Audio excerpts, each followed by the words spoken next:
The planet is heating up. The oceans are becoming filled with plastic. Change starts now. Change starts now. We're on a countdown To zero waste. 5, 4, 3, 2, 1. This is the Zero Waste Countdown Podcast. Here's your host, Laura Nash.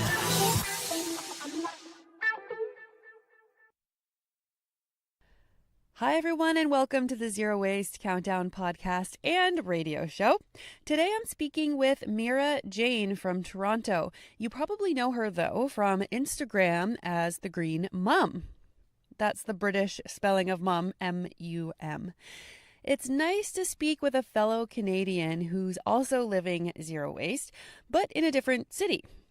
Toronto has a number of green programs around the city, and last year I even went to a zero waste festival there. You can even see that the trash cans all over the city have recycling receptacles and also food scrap options, which is super great. You can also see trash cans all over the city with recycling and food scrap options, which is a great start. And Toronto has a municipal curbside food waste collection program, just like Ottawa. A huge step to going zero waste is composting. So those programs will prevent tons of methane from entering our atmosphere at a later date. And it will alleviate the overcrowding of local landfills. Even if garbage is incinerated, the ash still needs to be buried. So Toronto's doing super well with reducing their waste, and we're going to talk to a local. So here is Meera Jane, the GreenMum. Hi, Meera. How are you? Good. How are you? I'm so good. Thank you again for waiting. The ice out there is absolutely crazy. So for our listeners who live in like warm places, I'm like happy for those people right now because it was crazy. I don't know what that feels like. Yeah, I know, right? We get quite a long winter. Toronto seems to be a little bit warmer though, because I'm a few hours away. So it's the temperature is always a little bit warmer there, which is good. I'm sure it is. I went to school in Kingston. I know they get more snow and it's colder, but when you live there, it doesn't feel any better. Did you go to Queens? Uh-huh. Nice. What did you take there? I took biology and Spanish.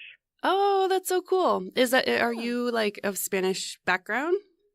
No, I'm of Indian background. Oh, cool. Yeah. You know, we had someone with Hindu background on, and she said that going vegetarian was so much easier for her because it was just part of her culture and growing up. And that way, like her mom and her aunts and everyone was always making like delicious vegetarian food. So for her, it's like she doesn't even have to try to get it out of her diet sort of thing.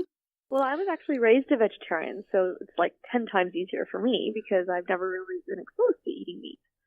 Right. Yeah, that's what she was saying too. So are your kids vegetarian as well? They are, and my husband converted as well. Yeah, we work on it, but my son's First Nations and he loves meat so much. So we... His blood. I think it is, honestly. So we go, like, I go way out of my way to just make sure it's like the most sustainable we can get. Like we get a chicken from a Mennonite family that like raises it ethically and responsibly and stuff like that. So I think there's different ways, of doing it. So Meera, you have like this Instagram page, which is super awesome. And it's the GreenMum, right? Yeah, it's the GreenMum. I use Instagram as my blog space. So I call myself an Insta blogger. Awesome. So your page is super cool and you've got really good tips for going healthy and thank you. And going green and stuff like that. So when did this all start? It started for me in March of 2018, so it's almost been a year now. And I had some friends come over who have their own blog and Instagram page at Sustainable Jungle, and they kind of just opened my eyes to what they were doing and more just their way of living. And as a person who thought I was eco-friendly before, at first I was like, oh, I'm probably doing a lot of the same things. But they actually opened my eyes to so many kind of global issues that I didn't know existed even, just for lack of education. And so I started doing my own research and looking into things more, and I realized this whole movement of zero waste and low impact. And I realized I could do so much more myself, so I decided to start my own Instagram page, kind of from the lens of being from Canada and being a mom. And it just kind of has snowballed in a positive way from there. So just kind of focusing on day-to-day things that we can do to make our lives easier. You're a mom too. You know that having children is time-consuming and can be difficult. And so kind of balancing being green with the joys and tribulations of being a mom as well. That's so awesome because there are so many issues with zero waste with kids. And so I found it to be easy once I got the momentum going. But I agree. But when you go to kids' parties and you go to school and stuff, there's so much garbage around kids that I think is completely unnecessary. Did you use cloth diapers for your kids at all? Yeah, so my youngest daughter is just over 1.5 right now. Oh, cool. Yeah, so at about 6 months we switched her to cloth diapers, and we've been sticking with that ever since. My eldest daughter is too old for diapers. She's 4.5. Mm-hmm. So yeah, we use cloth diapers during the day, and we use a compostable bamboo diaper by night. Oh, wow, that's so good. Oh, good for you. Mm-hmm. Yeah, night is different because if you have a leak at night, then you need a lot of work at like 4 a.m. to get up, change the sheets, change the bedding, and like do something with your crying baby. And then, let's be clear, sleep is king. The environment is so important, but if you're not sleeping, you can't do anything for the environment. Right? In the first place, so. Yeah, definitely. There are some basic needs and basic like sets of democracy and stuff that we need first before we get can our priorities straight here. Yeah. Oh, yeah. That's great. The cloth diapers that I used were absolutely wonderful, and they came with these nice cases and like not a case, but a cover, I guess you'd say. Yeah. So you could use the cover over and over again, and then use the cloth. But airplanes were one time where I would use the disposable diapers because an airplane is not the time that you want to be dealing with being covered in pee on a long flight. Or like stinks in like close quarters, right? So yeah, and then depending on where you're going, you'd have to I would keep a Ziploc bag so I could put the diaper in a Ziploc bag if it was dirty, and then like take it home. But yeah, the diapers are interesting. So good for you for switching to that while your daughter's at home. That's awesome and healthier too, I think. I do too. Yeah, and more research is coming out to prove that kind of thing. And actually, just learned yesterday that Pampers has come out with a pure line, which is kind of like less chemicals, less bleach, and everything. They're still plastic, so not for me. But I'm glad to see that industry is starting to listen to us in some ways, at least. Yeah, that's really good. And I heard that Toronto can actually compost those plastic diapers. Is that true? Yeah, it's true to a degree. I don't want to knock the city of Toronto because I think they're doing a lot more than most, and they have some really interesting plans in the works, which is fantastic as well. So what happened was, I think also in an effort to reduce waste, the city of Toronto decided that they were only going to do garbage pickup once every 2 weeks. Oh, wow. Yeah, and I think that is a really important message that, we shouldn't be creating so much waste that it has to be picked up once a week. But then what ended up happening is parents started complaining, saying, I have to hang on to these soiled diapers for 2 weeks. And that's too long. And anyone who has had a soiled diaper for longer than a week understands that, I think. And so what they did was they found a way to compost part of the diaper. And so that way parents were able to put their diapers in the compost, which still gets picked up on a weekly basis. And so what ends up happening is the plastic and the absorbent chemicals from the diapers gets removed right away from the compost heap, and those do go to the landfill. And then the cotton liner and the fecal waste or urine stays in the compost, and that's what gets broken down into compost. But from what I understand, Toronto does not necessarily have a high quality of compost because of that. Omnivore compost doesn't make the highest quality of compost. So we are able to compost them, but one must keep in mind that a good chunk of it still goes to the landfill. And I assume that it would probably be a little bit contaminated with some things. So I wonder what they use the soil for. This is like the stuff that I think about all the time. No, it's important because, when we think of a circular economy, we should be thinking about, not to sound too preachy, but we should be thinking about, the beginning and the end of the product. So if you're buying a diaper and saying, okay, well, I'm going to put it in the compost, well, where is it going to end up? Half of it's going to end up in the landfill. And then what is the quality of the compost we'll be making for it? And is the compost actually being used? Mm.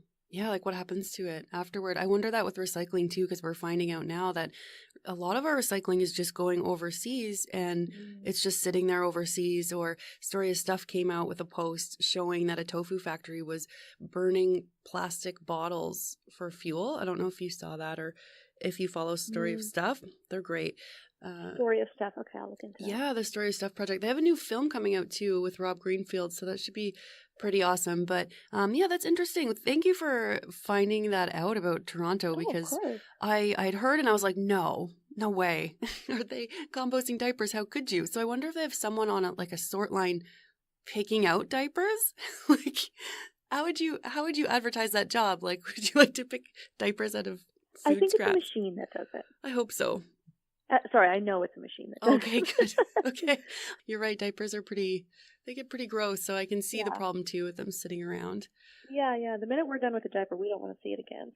Yeah. For my cloth bin, I started with a diaper service and didn't like it, so I bought my own. But the diaper service gave me a plastic bin, and it had a hole in a carbon filter in it. Exactly. Yeah, like the fish tank carbon filters, and that was really awesome. Is that what you use as well? We had a carbon filter. I mean, probably a little extreme for people, but I just didn't like the material it was made of, and I didn't like the idea that I don't know how I'm going to dispose of this responsibly afterwards. And so we don't get it anymore. I actually find I don't notice anything as long as I have that big plastic bin, and as long as I close it, I don't find there's a stench. Until you open it, right? Yeah. Fair. Let's not lie. But then I just put the diaper in and close it right away, kind of thing. So yeah. My mom did that. So when I had the bin out west, because I was living in BC, and then she would take care of my kids my kid when I would go to sea when I was in the Navy. So she didn't have the filter. She just used a blue bin too, like a plastic bin. And yeah, I remember opening it, and you kind of sit back a little bit when you open it, but the diapers come out so clean, and I use soap nuts, and I was astounded and astonished that the diapers could come out so clean with just those soap nuts. Oh, they're sold at Bulk Bar now too. I know, and you can get them in your own container, which is so great. Yeah. So is that what you use as well as the soap nuts? No, I use a combination. Sometimes I use laundry soap that I can buy in bulk. And I also buy from Canadian Tire a laundry detergent that's made in 100% recycled plastic from a zero waste plant over in the States. Oh, cool. Yeah, I actually called them and asked them about, because, wary of greenwashing. What brand is it?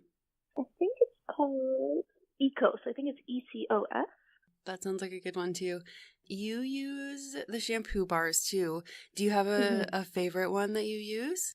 Yeah, I recently did a post saying, I haven't really landed on the right shampoo bar for me, because I was using a brand that was working really well, but then they were using a little bit of palm oil and some chemicals that I'm trying to eliminate from our house. So then I tried a couple kind of all natural ones, and they just didn't work for my hair. I've heard mixed reviews on them, but for me, they absolutely did not work, like a hard no. And then several people had recommended the bars from Unwrapped Life. So they're a female-owned company out in Alberta. So I had two of those shipped over, the conditioner bar and the shampoo bar. And so far, I really like them. Oh, good. They are more costly as well, but they give you tips on how to make them last longer. And I don't wash my hair every day as it is. So yeah, I'm really happy with them. Oh, good. That's awesome. It took me 2 years to find a shampoo bar. So if you're listening and you're struggling with it, it's hard. And, all of us women have such different hair. Like there's so many different hair types, which I think is really awesome. And it's just all about finding the right one for you. And I think hopefully that one day one of the big shampoo companies will use their lab or whatever, or their money to research and be like, okay, this shampoo bar is for straight hair and curly hair and all these different types. And then you don't have to like buy 50 bars and take 2 years to find out. I know. I give all the rejects to my husband, and he uses them sweeping. But the Unwrapped Life is pretty good. Like the one I had is to hydrate your hair, and so they do have like a bunch of different kinds that you can. So kind of what you're saying, they've already kind of started tailoring them to different kinds of hair. But, because they're in Alberta, I had to ship it over, and all the shipping minus the Canadian Post sticker was paper. Even the tape was paper, so it's all recyclable or compostable. The one that I found that finally worked for me, because I have super greasy, straight hair, so I have to wash mine a lot. And the one I found was like a lemon bar from Lush. And I actually went on like a 6-year ban of Lush because they had this stretch mark cream when I was pregnant, and it had parabens in it. And while I was pregnant, I found out what parabens were. So I was like kind of mad at Lush for putting that in like a product for pregnant women. So I kind of boycotted their products for a while. But the lemon one, if you have greasy hair like me, the lemon one will probably help with that. What about like toothpaste and toothbrush? Have you found any good solutions for that? Yeah. So for the toothbrush, my whole family, we use bamboo toothbrushes now. You can get a bamboo toothbrush that has compostable bristles, and then you can have one with nylon bristles. The problem, from what I understand about the compostable bristles one, is that it wears out in about a month. So I thought about it for a while, and I said, if I had to buy a new toothbrush every month, to me that is a lot of waste as well. So we do the bamboo toothbrush with the nylon bristles, and at the end of its life, which for me, I don't even know when to get rid of a toothbrush, but my first one, the bristles actually started falling out, so that was at about 6 months. Wow. Then you just use some pliers and you pull out the rest of the bristles, and those do go in the garbage. And then you can compost your bamboo stick, but you can also reuse it for some interesting things. Like I've seen people use them for like little planter heads and for crafts and stuff. Yeah, and so that's a good idea. Yeah. Like, instead of popsicle sticks, you could just like Exactly. write tomatoes or whatever. Exactly. Oh, that's cool. And then for toothpaste, I make my own. So I have the recipe's on my Instagram, but it's a combination of coconut oil, xylitol, and baking soda and some essential oils. And that actually has been approved by my dental hygienist. I told her what it was about, and she said she would ask her mentors, and she came back to me and she said, I think it's fine. And then I used it for 3 months, and then I went to the dentist again, and I didn't have any problems with my teeth. They had no complaints whatsoever. And that particularly works because xylitol is like I'm sure most of you know, is a sugar substitute, but it actually fights cavities. Oh. So when a bacteria that would normally cause a cavity in your tooth eats xylitol, it dies. So my dentist himself was recommending a toothpaste that didn't have fluoride in it, but had xylitol in it. So yeah, that's what I use. And then I tried my daughters on some natural toothpaste available in a glass container, but they didn't like it. So we are actually just using the run-of-the-mill chemical-laden, fluoride-filled stuff from Shoppers right now, because obviously brushing your teeth is better than being chemical-free and not brushing your teeth. Getting a little long-winded, sorry. But what we're going to do is we're going to buy a zero-waste box from TerraCycle for bathroom products. Oh, I have one of those. I have the kitchen one, though. Yeah, I love the kitchen one. Yeah. We have the kitchen one, too, but yeah, we decided that our next one's going to be for the bathroom as well. Oh, good. Because you can take a year or whatever to fill it up. Those things are great. So those TerraCycle boxes are what makes my household zero waste, because it just picks up those little odds and ends. So it's really good. I put my gum in there. Oh, good. You can put your used gum in the zero waste kitchen one. I'm a teacher, and so I have these horrid memories of teachers talking to me with coffee breath. So it's really important that I have fresh breath when I speak to my students. And so gum was something I wasn't willing to give up. I tried a couple of biodegradable brands. They just didn't quite work for me.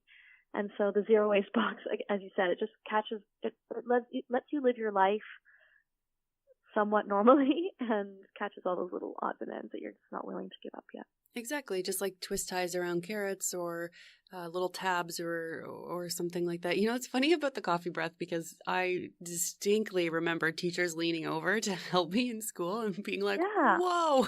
Okay, thank you for validating that. I really think, and I tell my students, they get upset.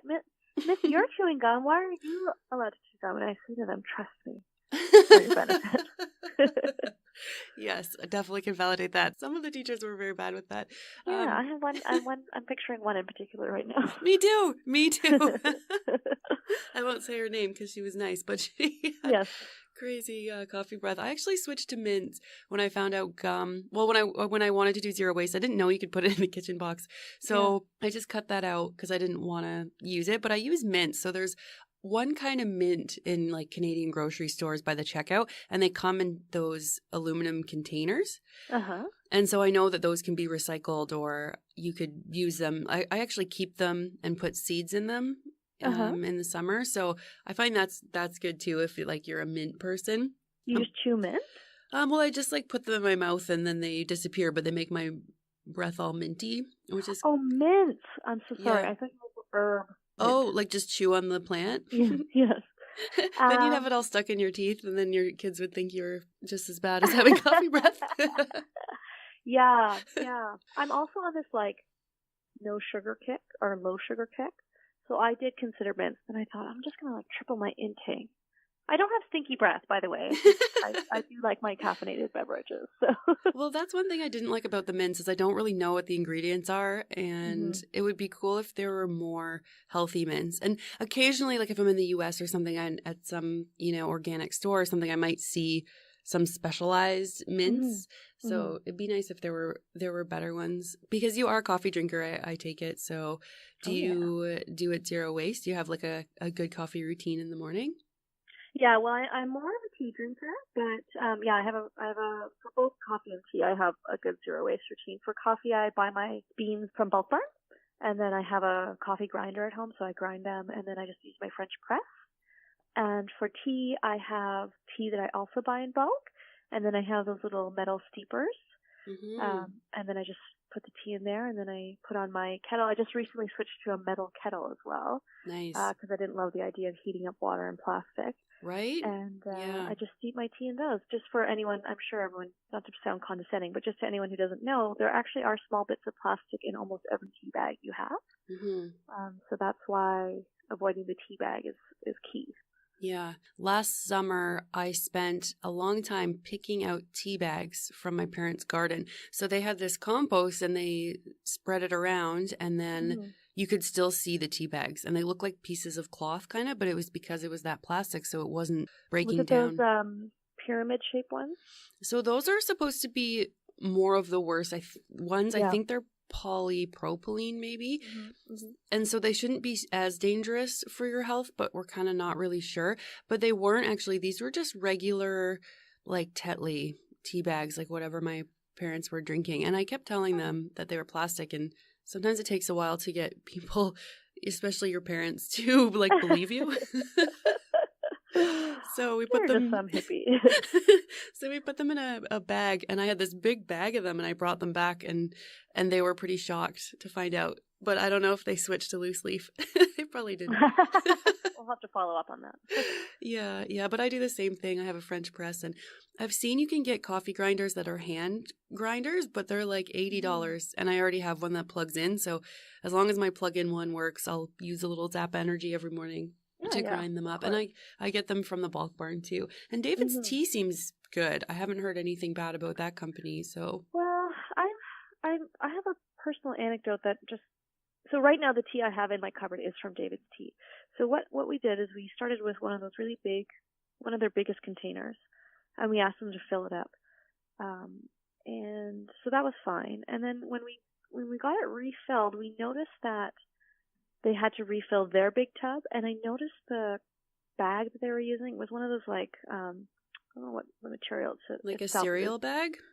No, it's like shiny and metal. I don't think it's physically actually made of metal, but it's like got the metallic look to it. But anyways, I know those are not recyclable, and obviously they're definitely not compostable. So, and the bag was pretty much as big as the container I needed to fill. Oh. So my husband and I looked at each other, and we both kind of got this sinking feeling that, is this really bulk tea? David's Tea is incredible in that they will let you bring your own container. So I think that's fantastic that they're supporting that. But they don't buy it in like huge amounts, is my point, is that they buy them in kind of smaller bags. So I think we might have to go back to the bulk barn for our tea. Mm-hmm. We need Bea Johnson to write to them because she, I think, was the one who got Bulk Barn to bring in the Bring Your Own Container program. Way. Is that true? Yeah, I think that's what she was saying when she came on the show. So she came to your show? Yeah, we did an episode a few months ago with Bea Johnson. It's called Bea Johnson on Tour. And oh my God, you're famous. Well, she's famous, so that was so awesome to talk to her. And she's great. And, I asked her if she wanted to come on the show, and she was like, yes, like, of course, when? Like, tomorrow? kind of thing. And I was like, oh wow. my gosh. You think that she wouldn't, like, it's so lovely that she made time for that. But, she's very passionate about, like many of us, about this. So any way you can spread the word, that's great. Yeah, she was so good, like just so fast and on it. And she's doing speaking tours. And of course, she's flying all over the world, which is like a bad thing to do for the environment. But it can be offset by the message that she's spreading, which could really save us all. Like I was in the grocery store yesterday and I just get such a sinking feeling when I see the next two people ahead of me, all their garbage and plastic. And I'm like, oh my gosh. I always compare my grocery cart to other people's now. It's weird. Does that make us like rude or is it like it's not like we're saying anything, but yeah, it's like once you better than me like eavesdropping on their conversation or staring at their messages on their phone. I'm just like, ew, so much plastic. I'm the same way and it just makes me sad and I'm like, oh, I don't know what to do. Like I'm doing the podcast, but what else can I do? Because we have to do something, right? People just don't care or know. And I think if people knew, they maybe wouldn't be doing it as much. I really like to think that because about a year ago, I was that person. And right? I did think I was eco-friendly, which is, that's why you're doing the podcast. That's why I've got the Instagram. And doing what you can and spreading the message. And one thing that I need to work on top of that is using my voice on an industry and governmental level. I need to do that more.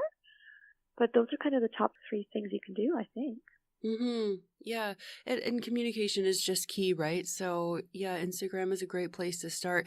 And I think it's a learning process. So you're just like what you said, you think you're doing a great thing and you are, but then that great thing also comes wrapped in like 3 layers of plastic or something. So then it's like the next step. Like I think life is just always learning and improving and helping people. And, you keep moving and improving, right? So yeah, exactly. And, I joke about judging other people's grocery carts and stuff, but I like to think that we all do the best we can, Either that person doesn't know, or maybe they're short on money, or maybe they're short on time.